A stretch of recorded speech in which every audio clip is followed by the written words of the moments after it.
Well, everybody, the day has finally arrived. It is October 31st, which means, of course, it is Halloween.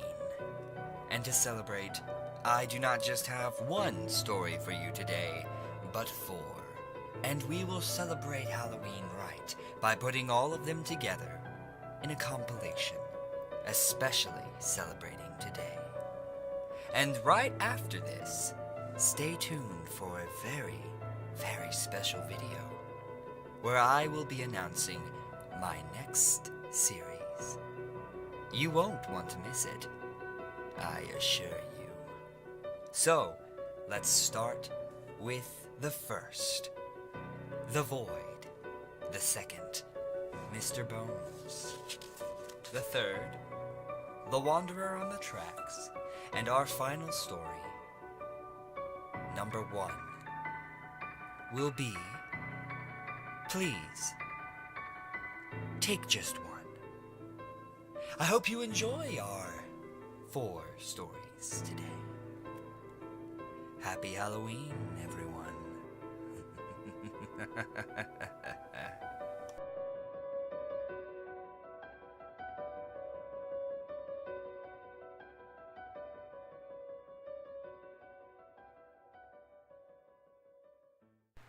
Rumor has it that every Halloween, during the hours of 2 a.m. and 5 a.m., there is a void that opens up in reality. It's said that you can take advantage of the void for a price. You must stand in front of a mirror in a pitch-black room with your gaze fixated on the mirror. If you remain in the room when the moment arrives, you will feel a chill seize your body. At this moment, place your right hand on the mirror and whisper, "I accept." If done correctly, in the mirror, there will be a faint image of an infant with no flesh and pitch black eyes. He will stare directly into your soul, and you will be filled with unspeakable terror. You will also hear the buzzing of flies and nervous whispering. The infant will ask you 5 questions about events that have occurred in your life. His voice will sound like the rubbing of sandpaper and will be devoid of all human emotion.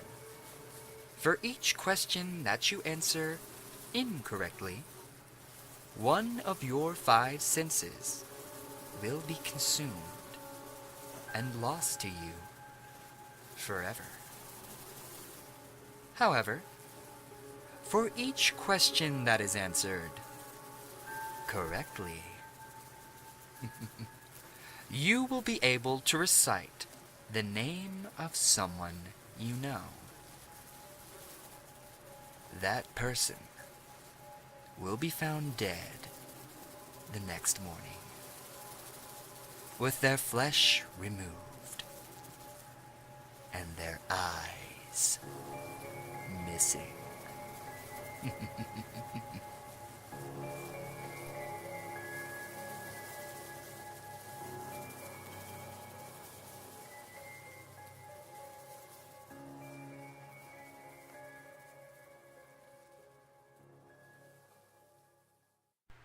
Halloween is probably my favorite holiday. I dress up in a homemade costume, I hand out treats, and I am the life of any All Hallows Eve party. Although I eagerly participate, I refuse to decorate for Halloween. But that's my mom's fault. See, when I was about 15 years old, my mother worked at a local hotel. She was a night shift restaurant manager there. Since she was also a kleptomaniacal pack rat, she took decorations home with her often. Shortly after Halloween, she brought home this ugly decoration. It was a plastic skeleton dressed in a top hat and tails. The skeleton was about the size of a 3-year-old child. It was painted a dim ivory, the color of old bones. She shoved the ugly thing in my face. Isn't it the greatest? Come closer and check it out, Mom said excitedly.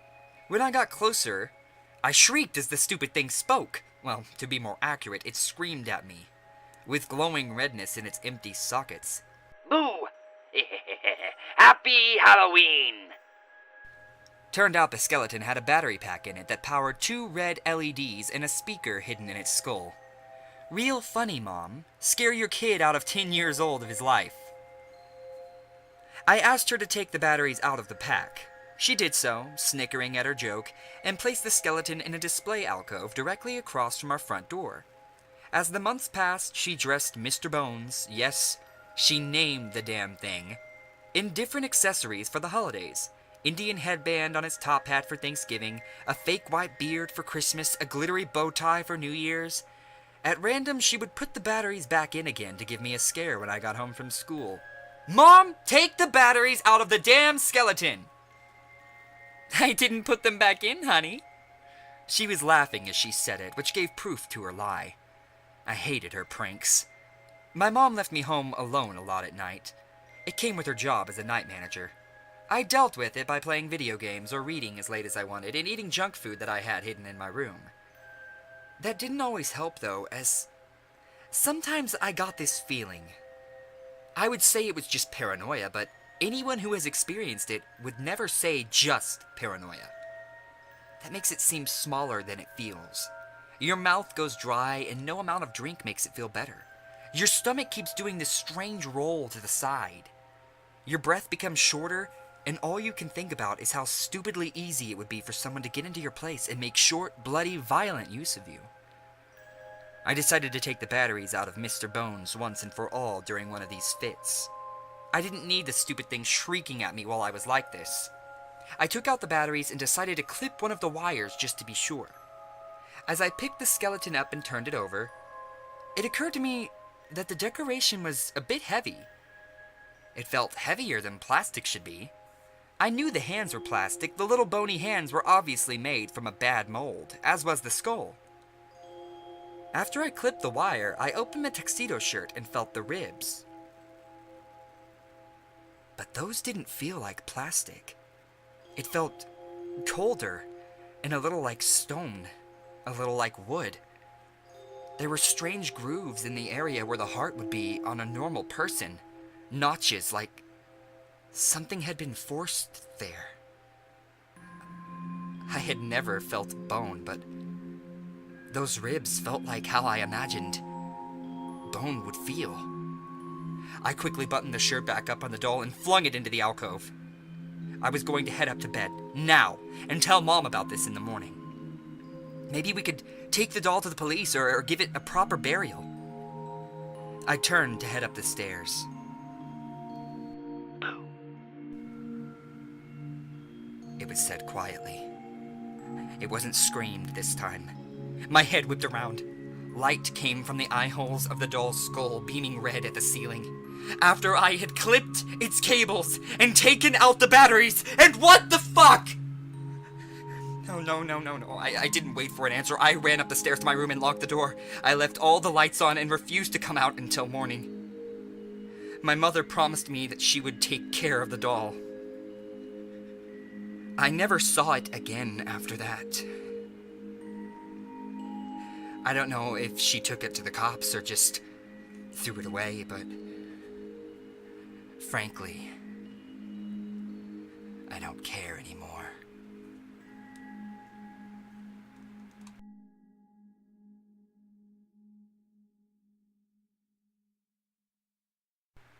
On Halloween night of 1988, 6 teenage boys ventured into a tunnel on a local railroad. Only one escaped with his life and a photo. What resulted from that innocent venture was a 2-year period of unexplained murders, which killed off a good 10% of my small town's population. To this day, no one knows the true fate of the 5 boys and the reason behind the murders that lasted until the fall of 1990. Except for me. I am the lone survivor of the 6 who encountered the Wanderer on the tracks on that dark Halloween night of 1988. It was supposed to be a simple dare, nothing to it. Everyone had heard of how every Halloween people head into the tunnel and never come out. We all thought it was bullshit. Then again, we were only 14 and not very well learned in the ways of the paranormal. All we expected was just some crazy dude in a bedsheet. However, what we found was much worse, and what we did made the outcome 10 times worse than it could have been. I guess that curiosity killed the cat really fits in remembering this story. It was me, Steve, John, Andy, George, Bill, and Fred. Explaining our choice of costume is irrelevant. However, let us note that we all brought flashlights, and Andy had brought a bucket to collect candy in. Stupid Andy. I remember your death so vividly that it haunts me to this day, and she does too, but not for long. We all had dinner at John's house, and it was closest to the tunnel. After that, we played some Super Mario Bros. On his NES to pass time until it was dark. When it was, we all departed to complete the dare that we so foolishly accepted. I carried a Polaroid to show everyone what was really in the tunnel. We left when it was considerably dark outside. Most of the dads were parading their 7-year-olds up and down the street getting candy before it really got dark. There had recently been some kidnappings in the area, but we didn't expect to meet the suspect, so we thought we would be safe. With each step towards the tunnel, it seemed as if it got darker. And when we arrived there, it was pitch black, and it was pretty much only us and the older trick-or-treaters outside. We all stopped at the entrance of the tunnel for a moment, realizing that we may not make it out alive. After waiting one more moment, we hesitantly stepped inside, turning on all four of our flashlights.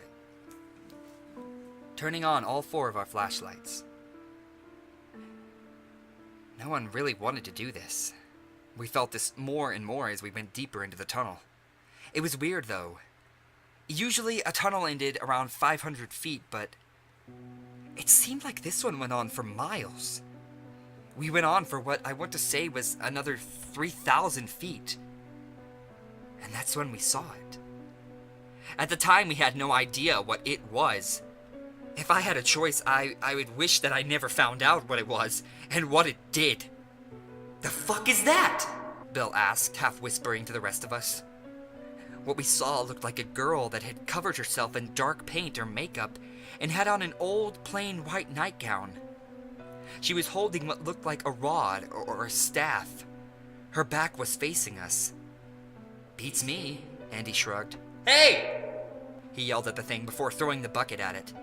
It clanged off of the creature and rolled to the right of the track. Suddenly, it made the most gruesome noise in the world as its head rotated 180 degrees to stare back at us. I hastily took out my Polaroid and shot a picture of it. I put away the camera and took the developing picture before putting it inside my pocket. Everyone was frozen in place, looking at the creature, seemingly paralyzed. Soon, the creature lifted the rod and threw it at Andy. It was horrifying. Seeing it throw what we now knew was a spear with such dexterity, as well as doing it backwards. The spear struck Andy in the chest, dead center in the sternum. His ribcage collapsed and blood sprayed from the entry and the exit. His spine snapped and he crumpled to the ground instantly. The blood-splattered spear was stuck in the ground a good 40 feet behind us. It was only a moment before we actually thought to run. We didn't even try to save Andy. I turned my head and saw the creature ripping open his chest, tearing muscle and organs apart as our dying counterpart screamed in his death throes. It seemed like the creature wanted to separate flesh from bone, as that is exactly what it had done. Andy's flesh and innards were scattered around his skeleton in a pool of his blood. It was coming for the rest of us now. Bill was the next one it caught, eviscerating him in the same manner as it did to Andy. And then she got George, and then Fred. It was me and John left. The creature was so close we could feel its putrid breath on our necks. We both heard its demonic growls and screeches as we just barely escaped its furious grabs for our costumes. We kept on running, even through the lactic acid that had built up so much in our arms and legs, and our breath was ragged and we were so damn tired. Soon, we saw the end of the tunnel. Somehow it was morning, which was so illogical, but John and I were both happy to see the light of day. Suddenly, I heard a trip and stumble. John had fucking tripped! We were outside of the tunnel, and he tripped! I didn't even need to turn my head to know that he would be gored and gutted. I ran a safe distance away behind some trees near my house. His screams, they echoed through the neighborhood and awoke several families, wandering outside to see what was happening, and everyone who went outside, they all saw the creature as it tore John apart. And when it was done, it swept its eyes across the shocked citizens of my small town and let out a deafening roar that no man or animal could create. It then dashed back inside the tunnel, and everyone ran inside their homes, including me. For 2 years after that, the people who saw the creature were found disemboweled and skinned in their homes. Some people tried to move, but I heard them say that it was like they were chained here. The creature was holding everyone here, keeping everyone who had seen it captive in this town. I am the last surviving person who saw the Wanderer on the tracks, and my time is coming soon. How did I last this long? I don't know. But I bet you it's teasing me, torturing me, making me shit my pants every time I turn a corner. It's taken a hold of my life, and I can no longer function like other people. I can no longer go out in the dark. My windows are always closed, the blinds always down, the doors always locked.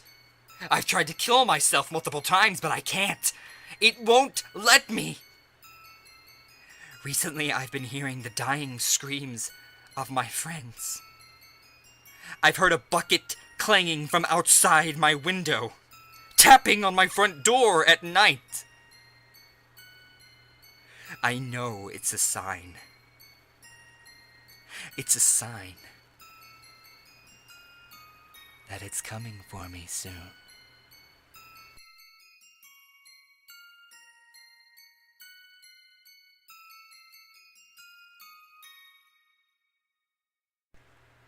I was 13 years old when I stopped trick-or-treating. The other kids weren't so eager to give up free candy. But something happened that year.